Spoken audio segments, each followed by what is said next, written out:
ಕಾಂಗ್ರೆಸ್ ಹೈಕಮಾಂಡ್ಗೆ ಕೋಲಾರದ ಬಗ್ಗೆ ಮಾಹಿತಿಯನ್ನ ನೀಡಲಾಗಿದ್ದು ರಣದೀಪ್ ಸಿಂಗ್ ಸುರ್ಜೇವಾಲಾ ಅವರಿಗೆ ರಾಜ್ಯ ನಾಯಕರು ಮಾಹಿತಿಯನ್ನ ಕೊಟ್ಟಿದ್ದಾರೆ. ಈ ರೀತಿಯ ಒಂದು ಬೆಳವಣಿಗೆ ಆಗ್ತಾ ಇದೆ. ಎರಡು ಬಣಗಳ ನಡುವೆ ಸಾಕಷ್ಟು ವಿರೋಧ ವ್ಯಕ್ತವಾಗ್ತಾ ಇದೆ. ಅಂದ್ರೆ ಇಲ್ಲಿ KH ಮುನಿಯಪ್ಪ ಅವರು ಇಲ್ಲ 2 ಬಾರಿ 3 ಬಾರಿ ಬಲಗೈ ಸಮುದಾಯಕ್ಕೆ ಕೊಟ್ಟ ನಂತರ ಈಗ 3ನೇ ಬಾರಿ ನಮಗೂ ಕೊಡಬೇಕು. 2 ಬಾರಿಯಷ್ಟು ನಮಗೆ ಅವಕಾಶವನ್ನು ಕೊಟ್ಟಿರೋದು, 3ನೇ ಬಾರಿ ನಮಗೆ ಕೊಡಬೇಕು ಅನ್ನುವಂತಹ ಮಾತನ್ನ ಹೇಳ್ತಾ ಇದ್ದಾರೆ. ರಾಜೀನಾಮೆ ನೀಡಬಾರದು ಅಂತ ತಡೆಯೋದಕ್ಕೆ ಸುರ್ಜೇವಾಲಾ ಸೂಚನೆಯನ್ನ ಕೊಟ್ಟಿದ್ದಾರೆ. ಭೈರತಿ ಸುರೇಶ್ ಕೋಲಾರ ಜಿಲ್ಲಾ ಉಸ್ತುವಾರಿ ಸಚಿವರು, ಪ್ರದೀಪ್ ಈಶ್ವರ್ ಸಂಪರ್ಕದಲ್ಲಿ ಸುರ್ಜೇವಾಲಾ ಇದ್ದಾರೆ. MLC ನಜೀರ್ ಅಹಮದ್ ಮನವೊಲಿಕೆಗೆ ನಾಯಕರು ಪ್ರಯತ್ನ ಪಡ್ತಾ ಇದ್ದಾರೆ. ಈ ಬಗ್ಗೆ ಹೆಚ್ಚಿನ ಮಾಹಿತಿ ನೀಡೋದಕ್ಕೆ ನಮ್ಮ ಪ್ರತಿನಿಧಿ ಪ್ರಸನ್ನ ಗಾಂವ್ಕರ್ ಈಗ ನಮ್ಮ ಜೊತೆಗೆ ನೇರ ಸಂಪರ್ಕದಲ್ಲಿದೆ. ಪ್ರಸನ್ನ, ಈಗ ಕೋಲಾರದ ಕಾಂಗ್ರೆಸ್ ಅಸಮಾಧಾನ ಈಗ ಹೈಕಮಾಂಡ್ ಮಟ್ಟಕ್ಕೆ ತಲುಪಿದೆ ಅಂತ ಈ ಹಿಂದೆ ರಾಜ್ಯ ನಾಯಕರೇ ಅಂದ್ಕೊಂಡಿದ್ರು ಇದು ನಮ್ಮ ಕೈಯಿಂದ ಬಗೆಹರಿಸೋದಕ್ಕೆ ಕಷ್ಟ ಆಗುತ್ತೆ, ಹೈಕಮಾಂಡ್ ತೀರ್ಮಾನ ತಗೊಳ್ಳಿ ಅಂತ ಎಲ್ಲ ಹನುಮಂತಯ್ಯ ಅವರ ಹೆಸರು ಶಿಫಾರಸು ಮಾಡಿದ್ರು ಕೂಡ.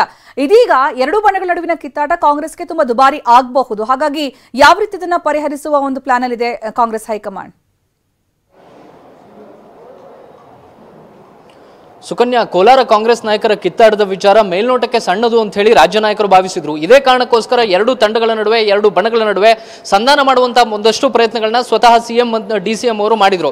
ಆದ್ರೆ ಆ ಒಂದು ವಿಚಾರವನ್ನ ಮತ್ತು ಆಂತರಿಕವಾದಂತಹ ಕಿತ್ತಾಟ ಇದು ಇವತ್ತು ನಿನ್ನೆದಲ್ಲ, ಬರೋಬ್ಬರಿ 16 ವರ್ಷಗಳಷ್ಟು ಹಳೆಯ ಕಿತ್ತಾಟ. ಯಾವುದೇ ಕ್ಷಣದಲ್ಲೂ ಕೂಡ ಈ ಒಂದು ಆಂತರಿಕ ಅಸಮಾಧಾನ ಸ್ಫೋಟಗೊಳ್ಳಬಹುದು ಅನ್ನುವಂತಹ ದೊಡ್ಡ ಮಟ್ಟಿಗಿನ ಲೆಕ್ಕಾಚಾರವನ್ನು ಹಾಕೋದ್ರಲ್ಲಿ ಎಲ್ಲೋ ಒಂದು ಕಡೆ ಸ್ವತಃ ರಾಜ್ಯ ನಾಯಕರು ಫೇಲ್ ಆದ್ರೇನೋ ಅನ್ನುವಂತಹ ಅನುಮಾನಗಳು ಮೂಡ್ತಾ ಇದ್ದಾವೆ. ಒಂದು ಆಡಳಿತ ಪಕ್ಷದ ಸಚಿವರು, ಶಾಸಕರು, MLCಗಳು ನೇರವಾಗಿ ಹೋಗಿ ನಾವು ಹೈಕಮಾಂಡ್ನ ವಿರುದ್ಧ ಸಡ್ಡು ಹೊಡೆದು ರಾಜೀನಾಮೆಯನ್ನು ಕೊಡ್ತೀವಿ ಎನ್ನುವಂತಹ ಹಂತಕ್ಕೆ ಇದೀಗ ಕೋಲಾರದ ಅಸಮಾಧಾನ ಸ್ಫೋಟಗೊಂಡಿದೆ. ಮೊನ್ನೆ ಸಭೆ ನಡೆದಂತಹ ಸಂದರ್ಭದಲ್ಲೂ ಮಾತಿಗೆ ಮಾತು ಬೆಳೆದು ದೊಡ್ಡ ಮಟ್ಟಿಗಿನ ಒಂದು ರೀತಿಯ ಕಿತ್ತಾಟಕ್ಕೆ ಕಾರಣವಾದಂತಹ ಹಂತದಲ್ಲೂ ಕೂಡ ಅದನ್ನ ಶಮನಗೊಳಿಸುವಂತಹ ಕೆಲಸವನ್ನ ರಾಜ್ಯ ನಾಯಕರು ಮಾಡಬೇಕಾಗಿತ್ತು. ಎಲ್ಲೋ ಒಂದು ಕಡೆ ಆ ಒಂದು ಫೇಲ್ಯೂರ್ ಎದ್ದು ಕಾಣ್ತಾ ಇದೆ. ಈ ಎಲ್ಲ ಬೆಳವಣಿಗೆಗಳ ಬಗ್ಗೆ ಮತ್ತು ಸ್ವತಃ ಸಚಿವ ಸುಧಾಕರ್ ಮತ್ತು ಶಾಸಕರು ಮತ್ತು MLCಗಳು ಇದೀಗ ರಾಜೀನಾಮೆ ಕೊಡುವಂತಹ ನಿರ್ಧಾರಕ್ಕೆ ಬಂದ ತಕ್ಷಣ ಇದೀಗ ಹೈಕಮಾಂಡ್ ನಾಯಕರ ಅಂಗಳಕ್ಕೂ ಕೂಡ ವಿಷಯ ಹೋಗಿದೆ.